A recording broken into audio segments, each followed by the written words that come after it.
Salam alaikum chers étudiants, nous allons voir aujourd'hui la suite de notre cours gestion de la mémoire centrale. On commence par charger la présentation que j'ai déjà préparée. Donc, on va le voir ensemble. Donc, c'est la gestion de la mémoire centrale. On va voir aujourd'hui les algorithmes de remplacement de pages. Juste un petit rappel pour se situer. Donc, nous avons déjà vu les différentes fonctionnalités assurées par la gestion de la mémoire centrale. Donc, elle comporte 4 éléments essentiels qui sont l'allocation et la libération de la mémoire centrale, bien sûr, la protection de la zone processus, la correspondance entre l'adresse logique et l'adresse physique, et puis le partage d'un espace mémoire entre plusieurs processus. On se situe bien sûr toujours dans l'allocation et la libération de la mémoire centrale. On a déjà vu les différentes techniques d'allocation de la mémoire centrale dans les cours précédents. Je vous rappelle seulement qu'il y a deux modes principaux qui sont le mode sans va-et-vient et le mode avec va-et-vient. On a déjà vu tout cela. Donc pour le mode sans va-et-vient, il y a le mode contigu où on doit charger le programme ou le processus de façon contiguë. On ne peut pas le partager. Soit trouver un emplacement dans la mémoire centrale où il peut être alloué, soit on va dire que la mémoire, qu'on ne peut pas allouer ce processus. Dans le mode non contigu, c'est un mode qui nous permet d'utiliser de façon optimale la mémoire centrale, parce qu'on peut découper le programme en ensemble de parties. Chaque partie peut être allouée à un emplacement vide. Donc, on peut utiliser tous les emplacements qui existent, même les petits emplacements. Pour partager le programme, il y a deux façons. Soit on utilise la segmentation, soit la pagination. La segmentation, ce sont des parties qui n'ont pas de taille fixe, qui sont variables. On peut trouver un segment qui concerne la déclaration, les procédures, la pile, etc. Et pour la pagination, on va découper le programme en ensemble de parties fixes avec des tailles égales, qu'on appelle les pages.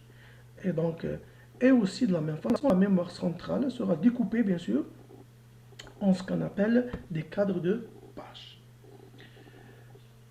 Pour la pagination, toujours, c'est un rappel, un programme il est découpé en ensemble de pages. Le système d'exploitation va chercher les cadres de pages vides. Il va affecter, distribuer les pages sur les emplacements vides.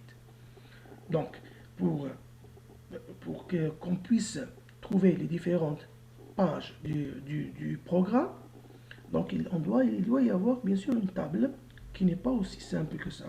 Donc elle est plus compliquée. Donc on peut voir là un schéma, mais on a déjà aussi abordé cette partie-là. C'est juste pour nous situer aujourd'hui. Maintenant, on passe à la gestion de la mémoire virtuelle. Donc, dans tous les modes qu'on a déjà étudiés, il y a un problème, c'est qu'à un moment donné, la mémoire principale, qui est limitée bien sûr, on peut se trouver dans le cas où elle est saturée. On ne peut plus charger de programme. Et là, le système d'exploitation va déclarer et va dire que donc la mémoire elle est saturée. La solution était d'étendre la mémoire centrale par une extension dans le disque dur. Donc une partie du disque dur va être utilisée comme extension de la mémoire centrale. On appelle ça la mémoire virtuelle. Donc un micro-ordinateur ou un ordinateur qui a 4 Go de RAM, le système d'exploitation va utiliser par exemple 8 Go de RAM pour lui. Donc on peut charger jusqu'à 8 Go. Donc les 4 Go sont des 4 Go réels qu'on appelle mémoire physique. Et bien sûr, les 4 autres existent comme fichiers, comme extension dans le disque dur. Donc l'ensemble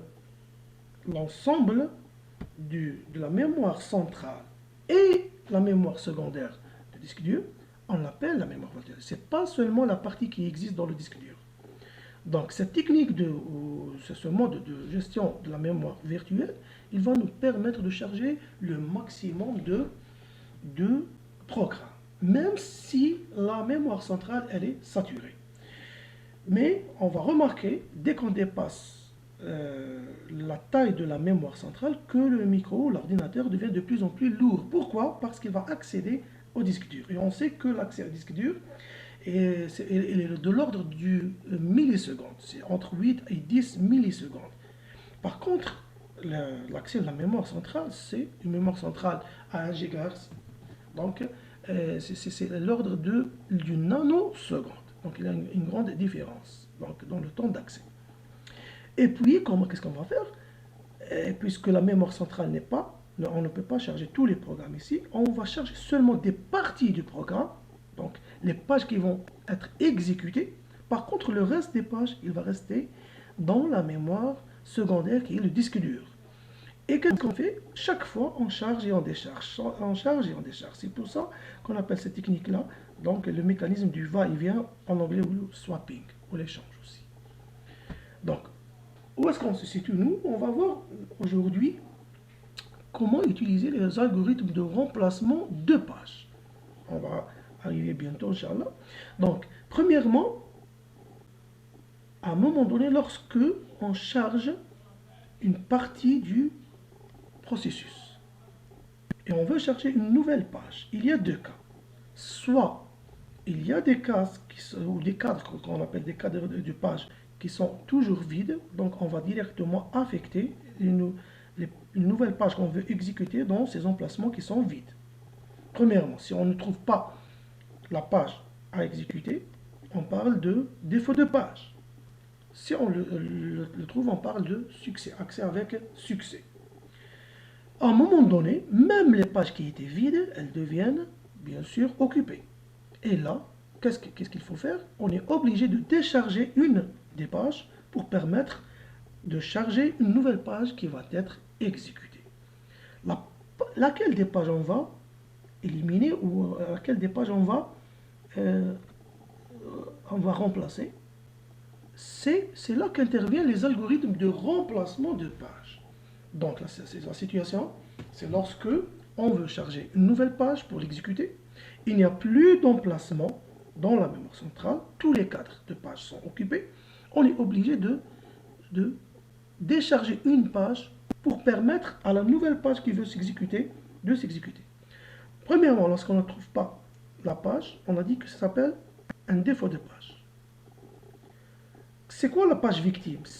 La page victime, c'est la page qu'on va décharger de la mémoire centrale. On appelle ça la page victime. Comment choisir la page victime? Là, il y a 4 algorithmes. Il y a l'algorithme FIFO, First In, First Out, l'algorithme LRU, Least Recently Used, l'algorithme LFU, Least Frequently Used, et l'algorithme optimal, ou le mean. On va voir aujourd'hui le premier algorithme, qui est l'algorithme FIFO. L'algorithme de remplacement FIFO. Donc, on va expliquer à travers un exemple, ça serait mieux.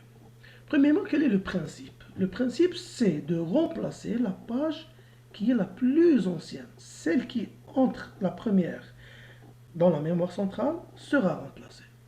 Donc, first in, first out. La première qui entre, c'est la première qui sort. Supposons maintenant, à travers cette illustration, qu'il y a une mémoire centrale où il y a 3 cadres ou 3 cases vides. Un nouveau programme est arrivé. Pour le système d'exploitation, il va être chargé dans la mémoire virtuelle qui est composée de la mémoire centrale et de la partie du disque dur qui est une extension de la mémoire centrale. Au fur et à mesure, on a besoin d'exécuter des pages. Supposons maintenant qu'on veut exécuter la page 8. Elle n'est pas encore chargée. La page 8, on a 3 cases qui sont vides. Directement, on va utiliser une des pages vides et l'affecter. Donc, ça, ce tableau-là, il va nous permettre de suivre l'évolution de ces 3 cases qui étaient initialement vides. Donc, où est-ce qu'on va faire? Qu'est-ce qu'on va faire? On va directement affecter la page 8 dans un emplacement vide, dans une des cases vides. Là, on a affecté. Il ne reste que 2 cases. Puis, il y a la demande de la page 1. Elle n'existe pas, c'est un défaut de page aussi. Donc, c'est pour ça qu'on écrit le D. Le D, c'est signale le défaut de page. Et puis, on a besoin de la page 1, de charger la page 1. Donc, on va la charger dans une des cases vides. Et puis, on a la demande de la page 2. Aussi, c'est la même chose, c'est un défaut de page. Et on va le charger dans la case vide. Et maintenant, dans la quatrième opération, il y a la demande de la page 3. Elle n'existe pas aussi, il y a un défaut de page. Mais il n'y a plus de case vide. On est obligé de faire sortir une des pages qui était déjà chargée. Laquelle des pages on va choisir? Selon le principe de l'algorithme FIFO, on va choisir de remplacer la page la plus ancienne. Donc celle qui est entrée la première. Parmi les pages 8, 1, 2, quelle est la plus ancienne? Donc automatiquement, la plus ancienne, c'est la page 8. Donc on va remplacer la page 8 par la page 3. Donc on passe directement la page. On va remplacer avec la page 3. Donc la page 8 sera remise dans le disque dur. Dans la mémoire centrale, on aura chargé la page 3. Maintenant, il y a la demande de la page 1. La page 1, elle est déjà dans la mémoire centrale. Donc, il n'y a pas de défaut de page. Là, on parle de accès avec succès. C'est pour ça qu'on va mettre la lettre S. La lettre S. Et on va cocher, faire l'astérix devant la page 1. Donc, il n'y a pas de changement. Il n'y a pas de changement là. Dans les cases, on est toujours, c'est la même situation, 3, 1, 2. Mais on va mettre une astérix ou une étoile pour dire que on vient d'utiliser la page 1. Maintenant, on a besoin de charger la page 4. Et c'est un défaut de page, elle n'existe pas dans la mémoire centrale. On est obligé de la récupérer du disque dur. Mais où est-ce qu'on doit la mettre? Il n'y a pas de place dans la mémoire centrale. Toutes les cases sont occupées. Donc, on est obligé de remplacer une des pages. Laquelle? La plus ancienne. Maintenant, la plus ancienne, ce n'est pas le 3, c'est le 1. C'est le 1, on va voir que entre le 3, le 1 et le 2, la plus ancienne, c'est le 1. On va remplacer le 1, la page 1 par la page 4. Donc on n'a plus besoin de cette illustration, donc on peut suivre directement sur le tableau. À la demande, lorsqu'il y a la demande de la page 1, donc, c'est la même chose. On doit remplacer la page la plus ancienne. Entre 3, 4 et 2, on va voir que celle la plus ancienne, c'est 2. On va remplacer donc la page 2 par la page 1. Maintenant, on a l'arrivée ou la demande de la page 3 du programme, du processus. Et là, elle existe déjà. On va dire que c'est un succès. Là, c'est un succès. On peut écrire là. C'est un succès. Yes. Et où est-ce qu'on va? Et ça sera la même situation. On aura 3, 4, 1. Et on va mettre une étoile devant 3 pour marquer que c'est la page qui va être utilisée. C'est ça, c'est la nouvelle situation. Donc 3, 4, 1. À l'arrivée de là, ou la demande plutôt, de la page 5, et bien là, on aura besoin de remplacer une des pages. Parce que la mémoire, elle est vraiment saturée. Il n'y a plus de cases. Vide. Donc, on va chercher la plus ancienne. 3, c'est 3 ou 4 ou 1. Donc, la plus ancienne, là, c'est 3. On va mettre la page 5, on va remplacer la page 3. Donc, la page 5 va prendre la place de la page 3. Et c'est un défaut de page. Pourquoi? Parce qu'on n'a pas trouvé la page 5. Elle n'existait pas dans la mémoire centrale. À l'arrivée de la page 4, là, lorsqu'on demande la page 4, elle est déjà chargée dans la mémoire centrale. Donc, c'est un accès avec succès. Donc, vous pouvez voir que le principe est toujours, lorsque on a besoin de remplacer une page, on va choisir celle, ou plutôt la page la plus ancienne, celle qui est entrée la première. 1, il existe aussi, c'est un succès, pour le 4 et le 1, c'est la même situation. et aussi à l'arrivée du 4, on va trouver le 4 qui existe aussi, c'est un succès. Mais à la fin, à la demande de la page 6, ben, toutes les cases sont déjà saturées, sont déjà utilisées. On est obligé de remplacer une des cases. Et ben, on va chercher la plus ancienne. Qui est la plus ancienne ici?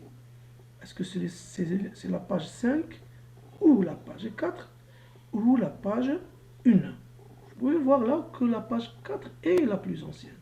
Donc on va remplacer la page 4 et par page 6.